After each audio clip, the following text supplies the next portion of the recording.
Welcome back to KP's Kingdom, cooking with KP, and today I'm going to show you how I make my Mexican taco lasagna. Sounds a bit weird? It's not. This is fantastic, and it's perfect if you've got a bunch of people coming around and you don't have a lot of bucks to spend.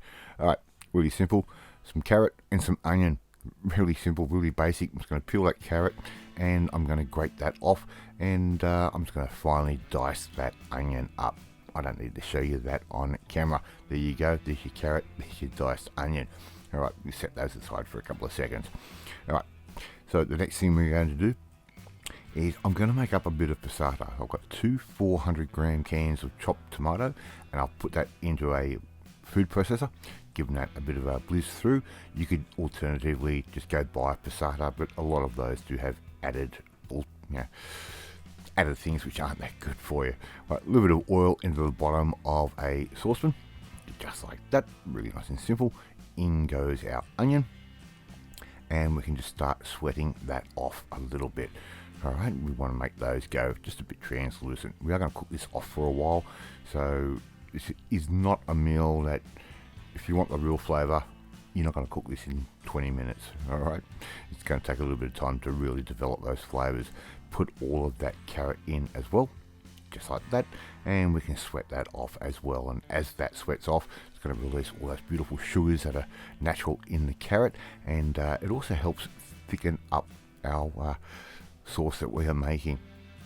Okay, so give that a stir from time to time, and you'll actually see the onions turn orange because of the carotene in the carrot. Right, give that a little bit of a sweat off, just like that, and I'm going to add in some mince. Now you can use whatever type of meat you want. I'm going to go a half turkey and half chicken. Alright, we're going to keep this just a little bit lower fat because I'm going to add a lot of fat in later, believe me. Heaps of freshly ground black pepper to taste. If you like it really peppery, add it. If you don't, well, don't add as much. And I'm going to add in some garlic paste. You could use fresh if you want, but this is going to mix through really nicely, and that's going to be the equivalent of about 3 to 4 cloves worth of garlic. Give all of that a bit of a stir through, and just start breaking that ground meat up as you go. And let it sit on the bottom for a bit, give it a stab with your spoon, and it'll all start breaking up nice and crumbly like that in not very long amount of time. Alright, I'm going to add in my passata. As you can see, I'm using 2 hands, and if you're a new viewer to the channel, yes, I do have MS, and I drop stuff all the time, and that is a glass bowl. So I'm also showing you that someone like me that has MS, if I can make this, you can too. Right, give all of that a mix through. As you can see, things are starting to loosen up a little bit. Now the thing is, when you're starting to basically cook a chili like this, the longer you cook it, the better. Around about 1.5 cups worth of chicken stock that can go in. If you want to use a beef stock, by all means do so. Just use the salt reduced. I'm trying to keep the sodium content down on this. Trying to keep my doctor happy. Alright, taco seasoning. I'll make my own. I'm going to show you quickly how I do it. 2 tablespoons worth of salt, just normal salt, and about 2 teaspoons worth of black pepper, 3 tablespoons worth of smoked paprika. That can go straight in. As you can see, I'm putting them in a funnel, and that's sitting over the top of an old spice jar. Around about 4 tablespoons worth of cumin. I really like my taco seasoning to have a bit of cumin in it. And if you don't want to do this, just go buy a packet of taco seasoning. I'm going to add in 2 tablespoons worth of onion powder and about 3 tablespoons worth of garlic powder. That can go in as well. Now we need a couple more little secret ingredients. With ground cinnamon, I'm going to add in probably close to a teaspoon's worth of that, and about 1/4 teaspoon's worth of nutmeg. Now, as you can see, I haven't made a mess yet, and if you're a regular viewer, yeah, I make heaps of mess on the bench. We've just given that all a shake through like that, and there you go, you've got your own taco seasoning, and that recipe is a really good one. It tastes amazing. So all I'm going to do now is start adding in some of that taco seasoning in with all of that meat and vegetable mix that we've made, and I'm adding in around about what would be about 4 tablespoons worth. Give that all a good stir through, and once we start cooking this off and we know all that poultry is cooked down down a bit and it's nice and safe to do so, have a little bit of a taste and see if it needs a bit more seasoning. Oregano, dried oregano, around about a third of a cup. That can go straight in. I want it nice and oregano-y.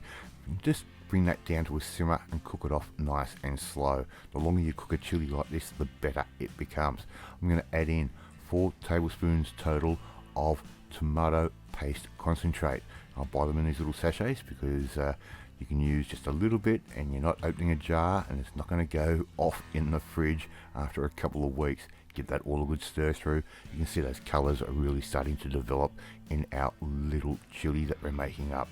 Right, 1 400 gram can of red kidney beans that goes in, and this is a real good way to make this really bulky. 1 400 gram can of cannellini beans, add those in, and 400 gram can of black beans. Just put all of that in, and what we've basically done is doubled everything that we had in that pot. Just use that last little bit of chicken stock left over, about another half a cup or so. Give that all a really good stir through, just like I'm doing right there. Now we just want to keep this simmering away on a low heat. Come back from time to time, give it a check, make sure it's not going to catch on the bottom. And as you can see, that has actually become quite a really nice thick mixture. Absolutely perfect for what we're going to be creating here today. Alright, again, check it for flavour. If you think it needs a little bit more taco seasoning, do that. A little bit of oil in the bottom of a baking dish, and I'm just going to get some flour tortillas. You can use flour tortillas, you could use corn if you want, and corn would actually taste really good. Now I've worked out that 1.5 of these is going to work perfectly for this particular baking dish, just like that. So we're going to use the tortillas instead of using pasta sheets. Alright, so we're going to lay that down. We're going to start adding in our chili mixture that we've just made, and we'll let that cool down just a little bit. We don't want it all screaming hot while we're doing this. So just sprinkle that around, and you can make this well in advance before you have guests or people turn up. And as I said, this is perfect if you've got a bunch of people coming around and you don't have a lot of money sitting there in your wallet. It doesn't cost you the earth at all. Alright, using quite inexpensive ingredients. Right, layer of meat and beans, layer of some cheese. I'm just using a inexpensive Mexican blend grated cheese. Just bought that from the supermarket. Again, not that expensive. If you want to sit there and grate it yourself and save even more money, you can. Right, give that a good sprinkle over. We're not going to be using a bechamel sauce or anything. We're just going to add the cheese in just like that. Alright, that goes in. Now our next layer, we're going to alternate which way or the orientation of our tortillas is. And again, meat, beans and cheese, and once again our tortilla mix. Give it a really nice covering, especially for that last layer. Alright, I'm going to bring that almost right up to the top, pretty full. I'm going to add more cheese over the top. My oven's sitting at 180 degrees Celsius, and I'm going to put that into the oven for anywhere between half an hour to an hour. Just put a skewer in and check how hot it is at any given time. And before you know it, look at that, you've made your own Mexican style taco lasagna. Really easy and really inexpensive. All we have to do now is serve that up. Just got some oven baked fries, serve that up like that. Serve it up with a bit of salad if you want, but how easy was that to do? Thank you so much for watching this video, really do appreciate it. If you like this video, hit that like button, gives me confidence, it should make you feel warm and fuzzy too.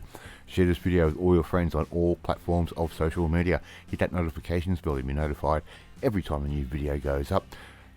Leave a comment, I love reading and I love responding to them. But more importantly, if you want to learn how to make something budget, really tasty and a little bit offbeat, just like this recipe, and others that I do, we need to come and join the family. My family, hit that subscribe button and you'll never miss another one of my videos again. Off to eat my Mexican style taco lasagna, and I will catch you next time. Bye.